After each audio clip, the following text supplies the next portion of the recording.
transit. Bayonne has been transformed since the light rail came to town, I guess in 2003. While the train helps residents travel up and down Hudson County, crossing the city east to west remains a problem that has resulted in parking gluts around the light rail stations. The problem is exacerbated by Staten Island commuters driving in. A ferry on the former Ocean Terminal base is in the works. The master plan calls for a rubber trolley, and ideas for a conceptual gondola over the Kilvan Coal have been floated. Very good. What are your plans to address public transit issues? Sorry. Yeah, the gondola program was started by Staten Island. I will say the first time I read it in the paper, because they never reached out to me about it, I thought they were crazy. But I went and I met with the Staten Island Borough President and had the company that actually would do the gondola and understood what they were talking about and how much it's much cheaper to do something like that than a light rail system.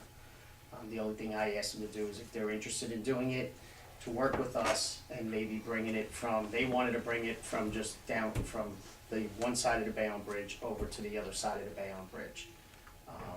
I don't think that would be feasible because no way New Jersey Transit's right now has any plans of bringing the light rail down to First Street.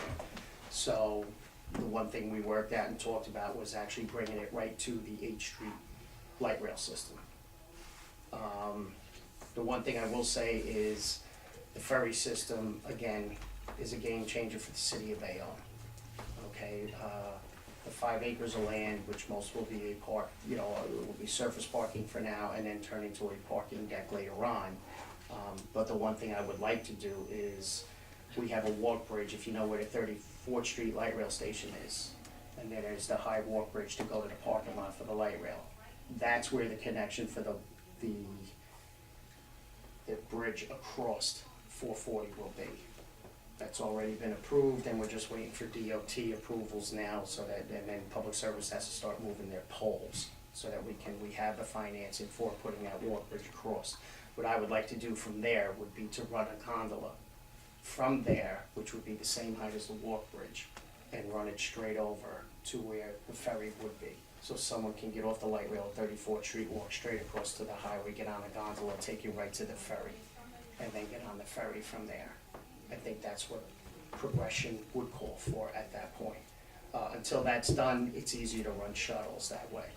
But it helps getting people off the light rail system and into the ferry system. So we have a light rail system that is overburdened. Ask any commuter in the city of Bayonne. It's used to its capacity. People on 45th Street take the light rail south to get on the train at 22nd Street so that they can get a seat. That is only going to be ever burdened by the population growth will be brought in by the residential development. The mayor talks about the ferry. That could be, might be, I don't know. But if it does happen, their own projections say it's $13 one way, which makes it $26 round trip, and I'm sure the parking is going to cost something. Even if the parking is $5, that's $31 a day. I don't know many commuters in the city of Bayonne that could afford that. I have no idea how you could afford that on a monthly basis. Not to mention you have to drive there, then get on there. I'm not even going to speak to gondolas, because if we have this mass of people, how many people are fitting on that? Commuting is about getting from point A to point B as quickly as possible and as efficiently, moving people. To get off the light rail and get on an amusement park ride, gondola, how many can fit on there? 3, 4, 6? How long is it going to take when a train full of people exit that platform to go to the ferry? 2 trips, 3 trips, 4 trips? It's just unfeasible, unrealistic, fantastical. We need to work with New Jersey Transit to add more trains. The master plan that Al spoke about, we're going to institute a trolley across town and up and downtown trolley system in the city of Bayonne rather quickly to provide public transportation for our seniors and for people that don't have cars. I just can't understand why, though, we would be worried about a gondola to Staten Island. I'm not worried about Staten Island people coming here. How many Bayonne people would actually use a gondola to get to Staten Island on a daily basis? I'd venture to guess none. I'm not worried about the borough president in Staten Island, I'm worried about the residents of the city of Bayonne. Yeah, I've heard these ideas about crosstown trolleys and gondolas floated for many, many years. Nothing's ever been implemented. And I would not profess to be an expert on curing all the traffic ills of this town. I think what we need is, when you have a problem and you really don't have people with the expertise to deal with it, you gotta bring in professionals to come in and do traffic studies and see, what type of feasible alternatives to move people around are available. So I'm not even gonna claim to profess any kind of expertise in proposing certain things. I would leave it to when I get in there and taking on the problem and seeing what is actually going on. You know what, when you talk negatively about new ways to get people to Manhattan, that's the exact type of thinking that's been going on for 25 years here, and that's exactly why nothing has happened here. The ferry system, I will say it again, and it's the third time I'm saying it, is a game changer for the city of Bayonne. Okay, if you go down right now and speak to the people who live in Harbor Point, they are dying for a ferry system to get them to Manhattan. And these are the people who live there, who work in Manhattan, and that's what they're looking for. It's another way. We have to start getting people off the rails. We have to start getting people off the roadways and getting them. And our biggest commodity is our water. It's not negative. I do support a ferry, but we need realistic solutions. Talks of gondolas to Manhattan or Staten Island or to the ferry. We need realistic solutions that are going to move people. We're also talking about a ferry terminal that we haven't gone out to RFP for, and all we know about it is that it'll cost our commuters $31 a day, $26 a day without the parking, and $200,000 a year in payments to the Port Authority.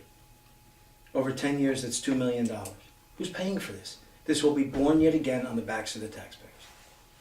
Yeah, I would like to know who's going to handle the 3,000 workers that are going to be going to this industrial warehouse complex down by the MOT. How's that traffic going to be handled? How are these, where are these low-wage workers going to be commuting from? Where are these unskilled workers going to be, living? How are they going to be trafficked in here? What's going to be the increase in congestion and other things? I don't think we've heard anything from City Hall about that, and I'd like to know. Thank you, Dr. Brown.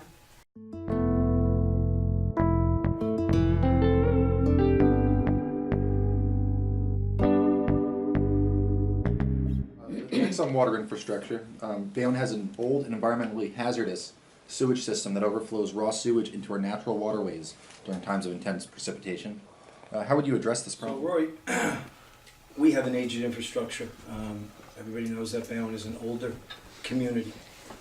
My fear and the fear of those in the planning community is that with the additional apartments, the additional developments that are going in and how they're going in, and the lack of planning in terms of long-term infrastructure, we're going to have a critical problem in the years to come. We've done no investment, and there's no planned investment, and really we didn't make the developers pay for investment. So what is my plan? My plan is to hold these developers accountable and to make the developers pay for the infrastructure to support their developments, our water, our sewer. We need to look no further than this past winter and all the water main breaks we experienced.